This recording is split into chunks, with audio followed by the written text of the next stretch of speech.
Hej alle sammen, det er Tobias her. Jeg tænkte lige, at jeg ville smide lidt ekstra value afsted til dem af jer, som der har købt videooptagelserne fra TUS og mit seminar. Og ja, hvis der er nogen, som der yderligere kunne tænke sig at købe seminaret, så vil de selvfølgelig også få den her lille feature med, som jeg vil beskrive her nu.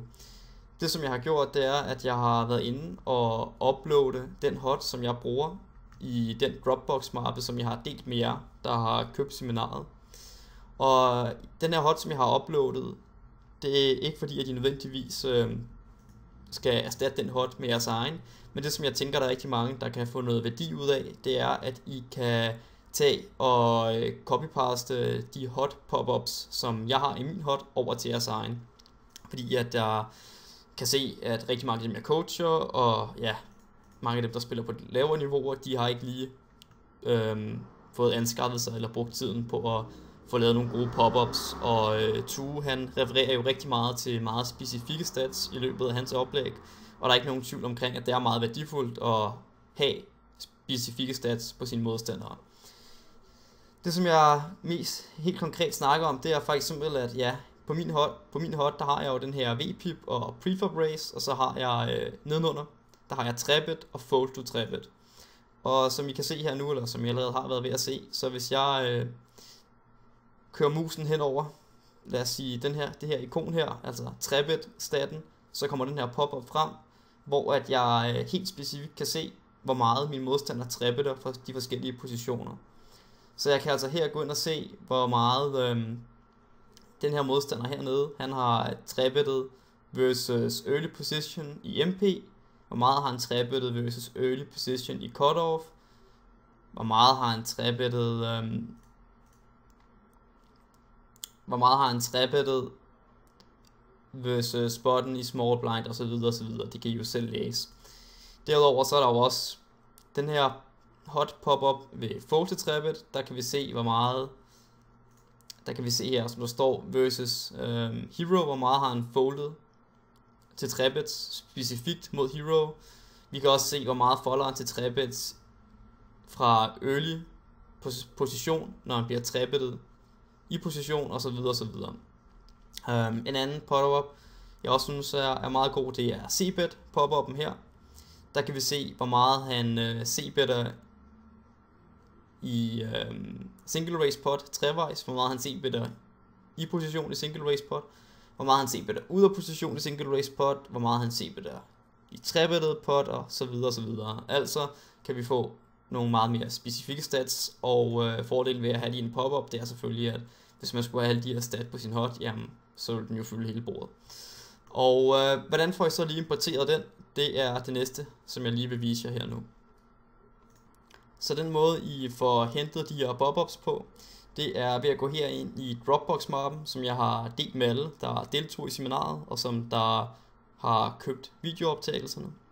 Herinde i den her Dropbox-map, som jeg har delt med alle sammen, der har jeg lagt den her HUD ind, og ja, eller HUD, hvad kalder man det. Jeg har lagt den her fil ind, som der skal importeres, og den skal I simpelthen bare gå ind og downloade. Når den er downloadet til jeres skrivebord eller en anden mappe på jeres computer, så klikker I her på HUD Settings, så går I ind og klikker på Import, så finder I filen frem, og nu har jeg bare lige hentet den selv igen og lagt den ud på mit skrivebord. Så står der her, at der er allerede en default win rate pop-up, vil du gerne override den. Hvis du ikke er interesseret i det, så må du selvfølgelig lige gå ind i din egen HUD og ændre det nuværende navn, de specifikke pop-ups har, men ja, jeg vil sige, I fint bare kan override dem alle sammen. Jeg synes i hvert fald, at de her pop-ups, der er lavet her, de er bedre, så I siger bare ja til alle sammen. Og ja, jeg har ikke rigtig ændret så meget i den, så jeg kan bare gå ind og sige ja til alle sammen. Men der er lige 20 eller sådan noget, I skal gøre, jeg gider gøre. Så I klikker bare ja. Når det er gjort, så skal I gå videre til næste step, og det vil jeg lige springe videre til her med det samme. Næste step, når I har sagt ja til at override de eksisterende pop-ups, hvis I altså ønsker det, det er at gå ind her i pop-up designeren. I behøver faktisk ikke at gå ind i den her pop-up designer, men der kan I i hvert fald gå ind og finde de forskellige pop-ups. Det er jo ikke alle pop-ups, der er blevet overridet, det er kun nogle specifikke pop-ups, der er blevet overridet.